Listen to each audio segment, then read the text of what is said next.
Alain Soral, bonjour. Merci de nous accorder ce nouvel entretien mensuel. Nous allons commencer tout de suite par les élections régionales. On a pu constater au dernier résultat un regain du Front National, une baisse du NPA ainsi que du MoDem et une abstention massive. Quels sont vos commentaires concernant ces élections? Je crois que tu as déjà tout dit. Hein. Il y a déjà, première nouvelle, une grosse abstention, qui est à peu près le même type d'abstention qu'aux européennes. Mais aux européennes, on sait que c'est des élections pour rien. Les régionales, c'est dans l'ordre, c'est des élections pour rien de deuxième catégorie.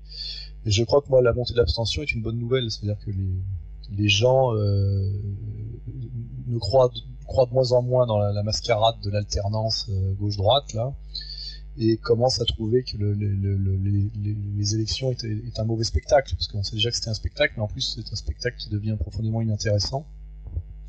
Ce qui fait que finalement, le PS qui se réjouit d'avoir gagné toutes les régions, et finalement n'a pas gagné grand-chose, c'est plutôt le sarkozysme qui s'écroule, comme ce qui est d'ailleurs, enfin, fort logiquement. Donc il y a une vraie défaite de l'UMP, une fausse victoire du PS, et évidemment après il y a qu'est-ce qui bouge réellement en France.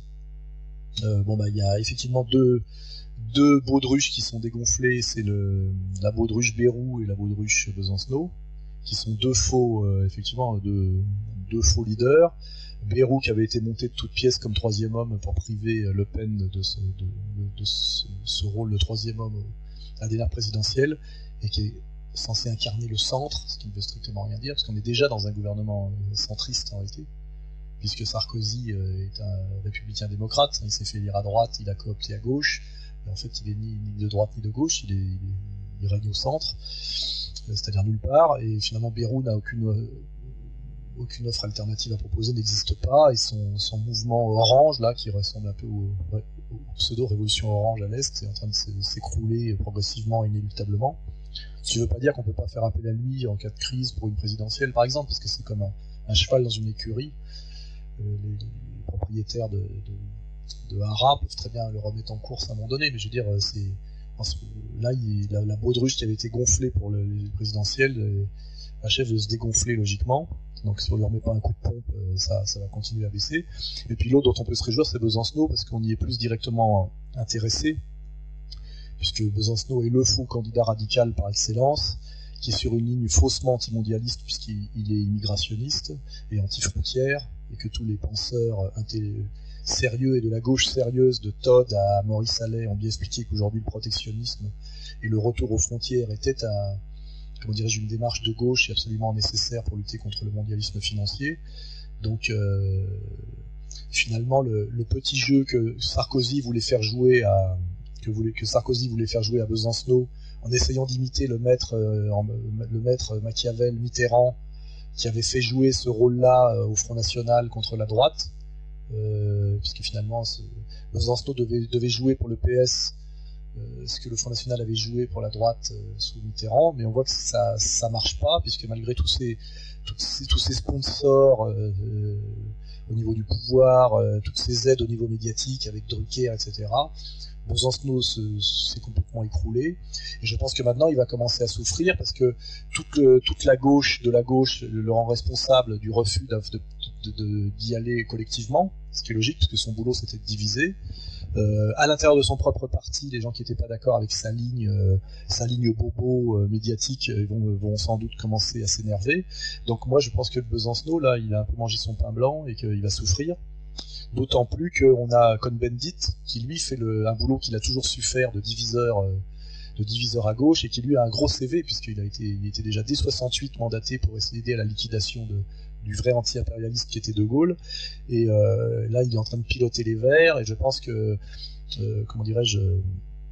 la remontée de Cohn-Bendit est aussi un espace qui disparaît pour Besancenot comme rôle de petit diviseur de la gauche à gauche. Donc ça, on peut se réjouir, parce que Besancenot m'a personnellement insulté, c'est un ennemi personnel de ER, puisque nous sommes des vrais critiques sérieux du mondialisme, et lui est un faux, et donc on doit se réjouir donc déjà de l'abstention, se réjouir de l'écroulement de la baudruche, j'ai même oublié son nom, Beyrouth, de l'écroulement du petit facteur factice Besancenot. Et après, qu'est-ce qui reste? Bon, on va même pas parler de la fausse victoire du PS, ça n'existe pas, il y a que Martine Aubry pour faire semblant d'y croire. Pareil, vieux cheval de retour, annoncé, crevé, je sais pas combien de fois, elle était déjà morte au moment des 35 heures, et elle revient, c'est comme l'éternel retour de Fabius, l'éternel retour de Martine Aubry, enfin ça c'est les professionnels de la politique, quoi. Ça n'a aucun intérêt, ça n'existe pas. Donc qu'est-ce qui reste? Il reste en fait deux tendances fortes qui montent malgré tout. C'est en fait l'écologie d'un côté et le Front National de l'autre. Si on veut simplifier et résumer, c'est plus d'arbres pour les uns et les autres moins d'arabes, quoi, hein. C'est aussi simple que ça, parce que moi je me félicite de la remontée du Front National, parce que c'est moral. Sarkozy avait dédiabolisé le Front National pour piquer les électeurs au Front National, il les a trahis bien évidemment, et maintenant finalement les électeurs du Front National retournent au Front National, mais en plus le Front National est dédiabolisé. Il est dédiabolisé par Sarkozy, par Zemmour, et finalement ce qui veut dire que la barre des 20% qui avait été imposée par le point de détail et autres montages de Carpentras, elle saute. C'est-à-dire qu'aujourd'hui, non seulement le front remonte, mais on voit pas pourquoi il remonterait pas, parce que si Zemmour, c'est la libération de la parole gauloise et que tout ce qu'il dit est très bien, étant donné que Le Pen le dit depuis 35 ans, moi d'ailleurs depuis 10 ans et Marine Le Pen depuis 3 ans, on voit pas comment aujourd'hui on interdirait aux gens de voter le Front National, ce qui veut dire que le Front National peut, contrairement aux années 80 où il avait été bloqué à 20%, peut non seulement monter, mais continuer à monter, hein, puisqu'en fait, le Front National, c'est la droite aujourd'hui. La gauche étant l'écologie. En fait, c'est la vraie droite, c'est le Front National, qui pose clairement la question de l'immigration et de l'identité nationale, dont tout le monde admet aujourd'hui que c'est un vrai problème, même si je pense que l'anti-islamisme est une radicale et monomaniaque est une fausse réponse, et c'est traiter les effets plutôt que les causes. Et puis de l'autre côté, pour les gens de gauche, c'est l'écologie, quoi. Voilà, puisque ça permet de ne pas parler des rapports sociaux et de pas attaquer le capital de plein fouet. Donc voilà, on a en fait comme conclusion deux tendances fortes dans la politique, le Front National sur une ligne identitaire, l'écologie, et c'est effectivement cette nouvelle gauche et cette nouvelle droite, et tout le reste, à mon avis,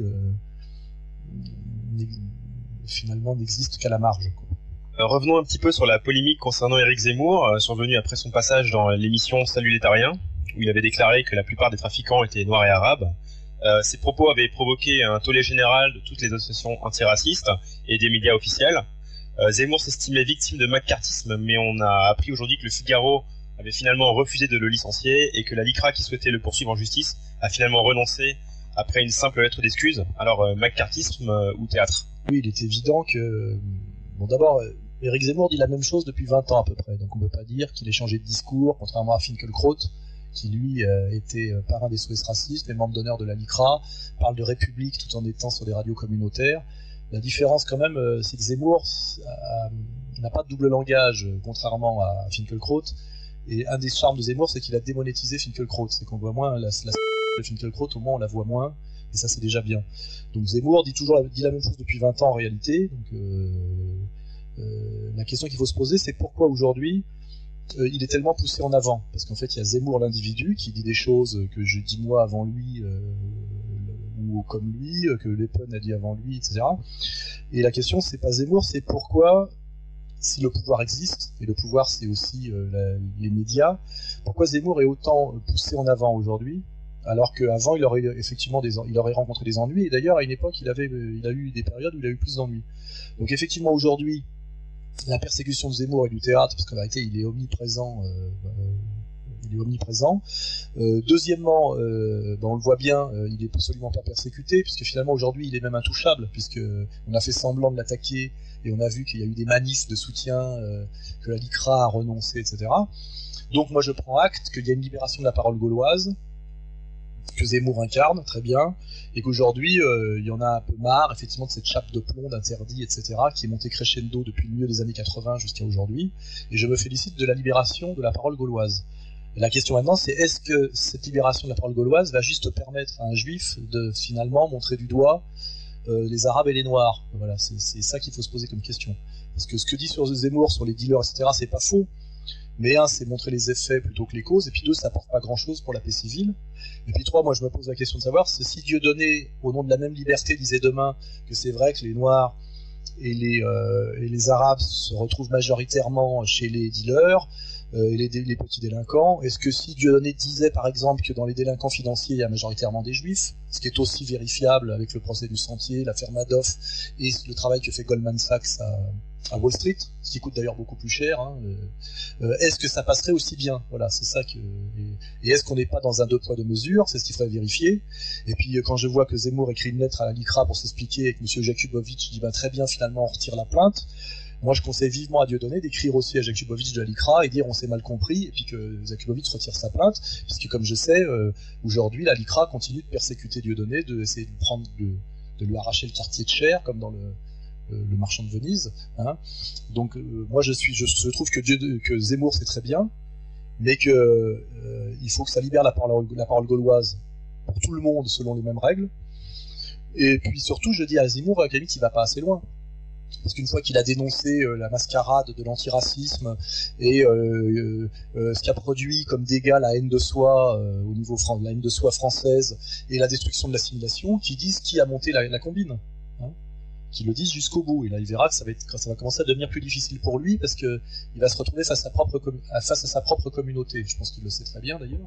Donc moi j'incite Zemmour à aller encore plus loin dans la dénonciation, et plus loin dans le courage, et plus loin dans le discours de vérité, ça c'est certain.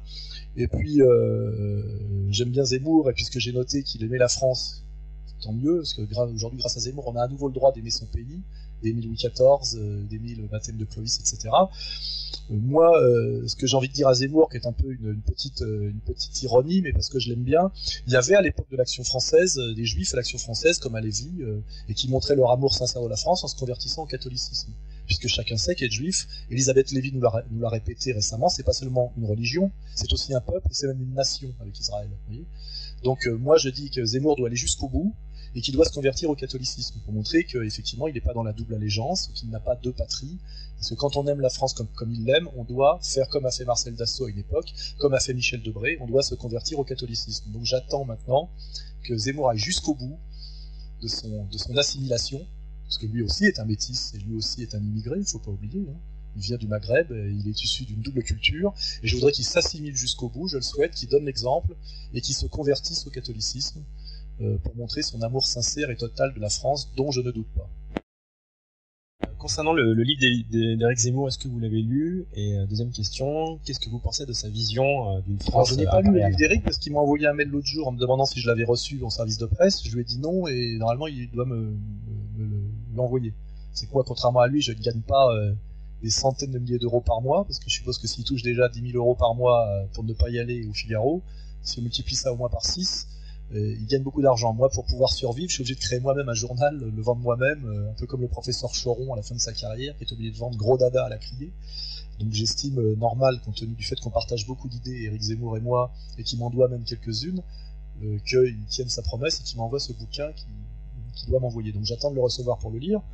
Je sais à peu près ce qu'il y a dedans, puisqu'il fait l'apologie, nostalgie française. Alors lui... je ne suis pas du tout sur sa ligne, sur l'idée que la France est un empire.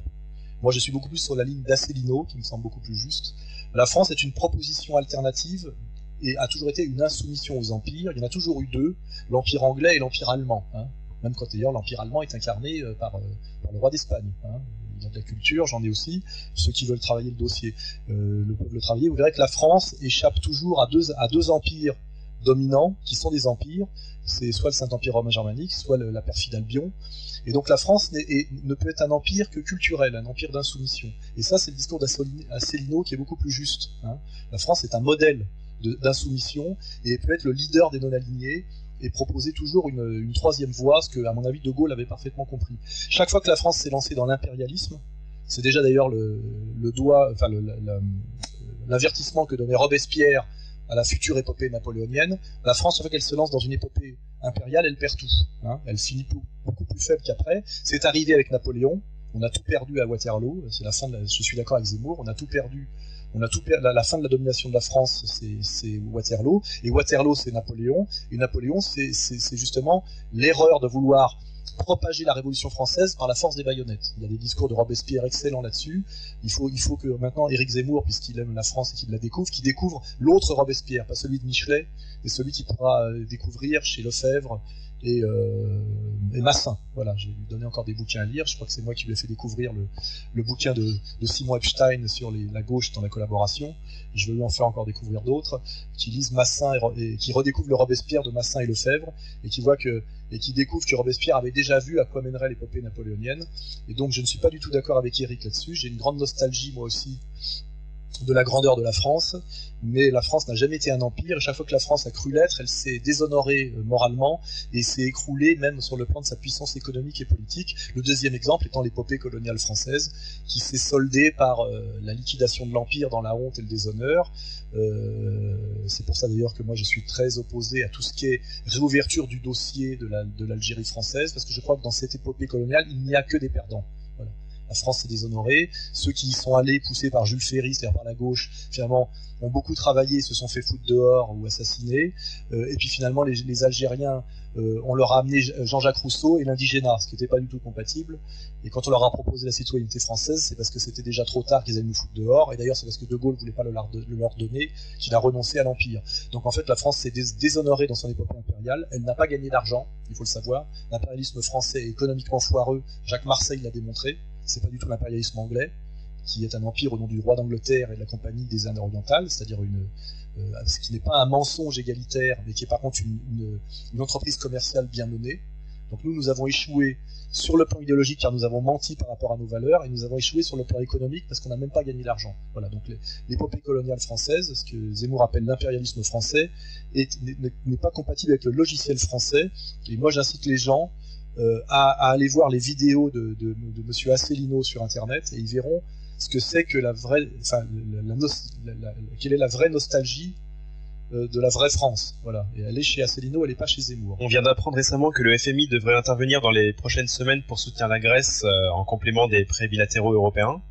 Est-ce qu'on n'a pas là un aveu de faiblesse des institutions et des gouvernements de la zone euro, incapables de faire face à la situation, et qui préfèrent maintenir la monnaie européenne avec toutes ses contradictions jusqu'à un retour brutal au réel? Cette histoire qui touche la Grèce est une histoire très complexe. Moi, ça me rappelle ce qui s'est passé avec l'Argentine, faut pas oublier. On est quand même dans une période où la puissance financière de Wall Street se permet, après avoir spéculé sur des entreprises de plus en plus grosses, après de spéculer sur des matières premières, notamment par exemple des matières énergétiques ou alimentaires, a une puissance aujourd'hui de déstabilisation mondiale. Et depuis quelque temps, Wall Street, et notamment Goldman Sachs, avec la complicité des agences de notation, spéculent sur des pays entiers, c'est-à-dire les déstabilisent. Donc il y a la crise de la Grèce, qui est, à mon avis, une crise qui n'a rien de particulier, qui est de l'endettement, qui est classique. On pourrait expliquer d'ailleurs que l'endettement vient de la manière dont les États sont obligés d'emprunter maintenant sur le marché de l'argent et n'ont plus le droit d'emprunter à eux-mêmes à taux zéro, c'est déjà un premier truc.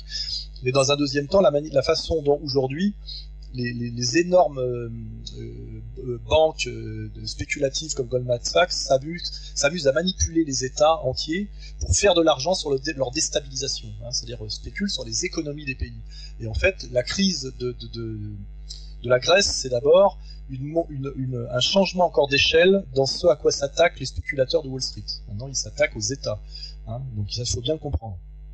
Deuxièmement, face à cette spéculation éhontée, effectivement, ceux qui doivent payer la casse, ça serait les autres Européens. On leur demande une solidarité. L'Allemagne ne veut pas parce que ça serait la première à être obligée de payer. Ce qui veut dire que tant que l'Europe a intéressé l'Allemagne, et l'Europe, depuis que De Gaulle a été mis sur la touche et a été trahi par sa propre droite, à partir de comment dirais-je, j'allais dire de Rothschild, c'est Pompidou, c'est un lapsus.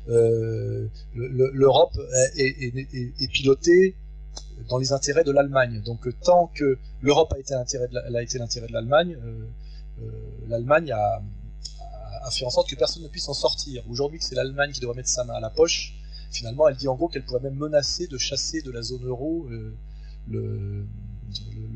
la Grèce, qui est assez étrange, parce que normalement c'est le truc, c'est la catastrophe. Donc je pense qu'il y a quand même derrière tout ça un peu un théâtre, et comme par hasard on voit que le chevalier blanc, pour pas que les Européens payent plus ou moins, c'est le FMI, et deux, l'idée de dire aussi, il y a deux jeux en présence. Il faudrait donc un ministère de l'économie européen, c'est-à-dire finalement que les États n'aient plus le contrôle de leur gestion économique du tout.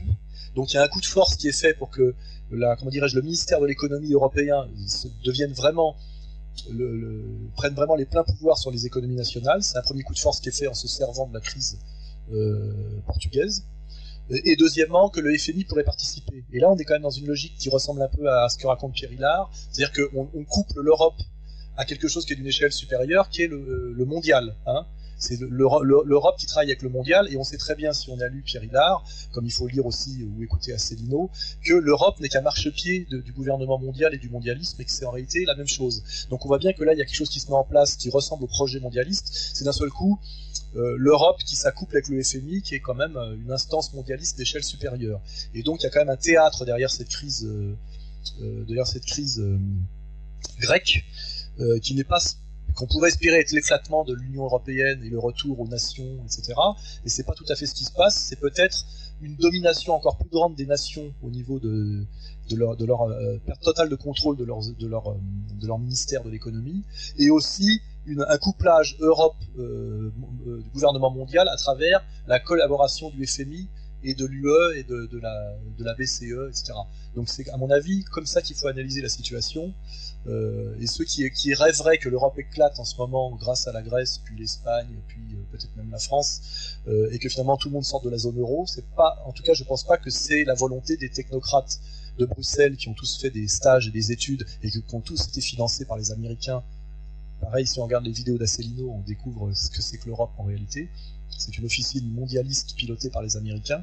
Je crois que malheureusement, on va être déçu si on croit que c'est le début de l'écroulement de l'Europe.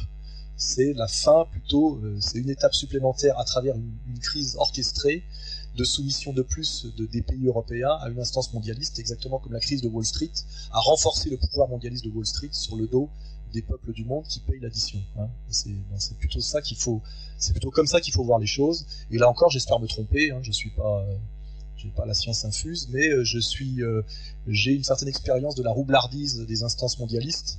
Et chaque crise du mondialisme, ça a commencé avec la guerre de 14, hein, et même dès 1907, est un moyen dont se servent les instances mondialistes pour augmenter leur pouvoir en prétendant gérer une crise qu'elles ont elles-mêmes créée dans le but de renforcer leur domination. J'ai pu lire dans Libération il y a quelques jours que Dominique Strauss-Kahn allait pouvoir incarner l'alternative à Sarkozy. Qu'est-ce que vous pensez de cette analyse de Libération ? Alors, on voit bien que le vrai enjeu sérieux des élections, c'est quand même les présidentielles.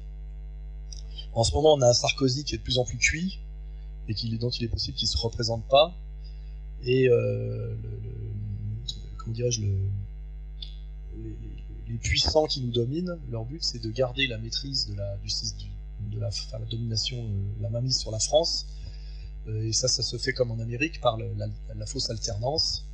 Et il est évident que si on voit en ce moment des sondages qui disent Strauss-Kahn, le seul qui pourrait, le candidat qui fait peur à la droite, comme s'il y avait une gauche et une droite, ou le seul qui battrait Sarkozy au deuxième tour, en ce moment, le système de domination qui réfléchit, qui travaille, se dit qu'un Sarkozy complètement grillé et la droite institutionnelle, la droite du spectacle avec lui, pourrait faire que les Français, par agacement, votent pour le candidat de gauche, et si c'est le candidat de gauche, c'est Strauss-Kahn, eh ben, on a un vainqueur de gauche qui est encore plus mondialiste, encore plus américaniste et encore plus sioniste que l'autre. Hein. Donc effectivement, c'est pareil que pour ce que je disais avant, ce qui apparaît une défaite de la droite, quand on sait ce que c'est que la droite c'est le capital, est en fait une super victoire de la droite. Donc ça serait une belle escroquerie.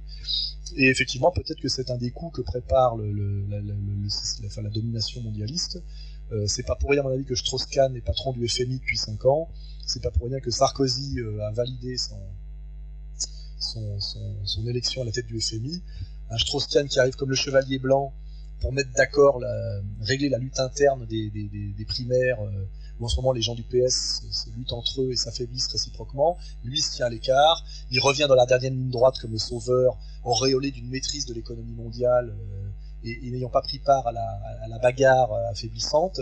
Ça pourrait être le candidat unique de la gauche. On aurait d'un seul coup un Cohn-Bendit qui lui ramènerait les écologistes, parce que Cohn-Bendit a toujours travaillé pour les mêmes patrons que les patrons de Strauss-Kahn, et ça depuis 1968, pour ceux qui s'intéressent à tout ça. Et ça nous ferait une belle victoire de gauche, qui serait en fait, pour moi, selon mes critères, une belle victoire de l'extrême droite, C'est-à-dire qu'on aura un candidat encore plus à droite sur le plan mondialiste, plus communautaire, plus américanophile et plus sioniste que Sarkozy, qui, ayant bien fait son boulot, pourrait partir, ouvrir un cabinet d'avocats à Miami. Enfin, le scénario peut être celui-là, effectivement, et il y aura toujours des cons pour dire c'est la victoire de la gauche. Ça, évidemment, aidé par les médias, tous les tartuffes et tous les relais du système. Donc, effectivement, Strauss-Kahn, candidat très crédible à la fausse alternative à gauche, pour renforcer encore la domination mondialiste sur la pauvre France, humiliée, ridiculisée périodiquement par les mascarades électorales. Égalité et Réconciliation, l'association dont vous êtes le président, a tenu son assemblée générale ce week-end dernier. Pouvez-vous faire un compte-rendu de cette assemblée et des directions qui ont été prises à cette occasion? Après des commentaires sur le pouvoir mondialiste, on revient à des échelles plus ténues, plus petites. C'est l'association Égalité et Réconciliation. Oui, il y avait l'assemblée générale ce week-end. On est 800 membres. On a une belle doctrine qui s'appelle Gauche du travail, droite des valeurs pour une réconciliation nationale. On a un site internet très performant, des militants formés dont je fais partie, qui ont bien compris les fondamentaux, qui fait qu'on peut comprendre un peu la mascarade politique.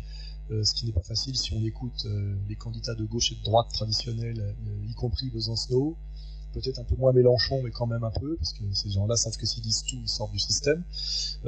Et on a aussi, on s'est flatté de toutes nos qualités, de toutes nos forces, et on a fait aussi un peu preuve de modestie, en rappelant bien quand même qu'on était dans un monde infiniment puissant, infiniment violent, où, étant généreux et plein de bonnes idées, on était aussi très fragile, puisque nous avions des ennemis partout. L'extrême gauche menteuse, incarnée par Besancenot, l'extrême droite racialiste, qui nous reproche notre main tendue aux Français musulmans patriotes, les sionistes, bien entendu, y compris certains islamo-sionistes, pour ceux récemment qui ont entendu mon interview sur la radio Almanar, dirigée de Rabat et par la famille Azoulay sans doute, que le contexte politique était beaucoup plus compliqué et violent que ce qu'on pouvait penser quand on a 20 ans et qu'on veut militer.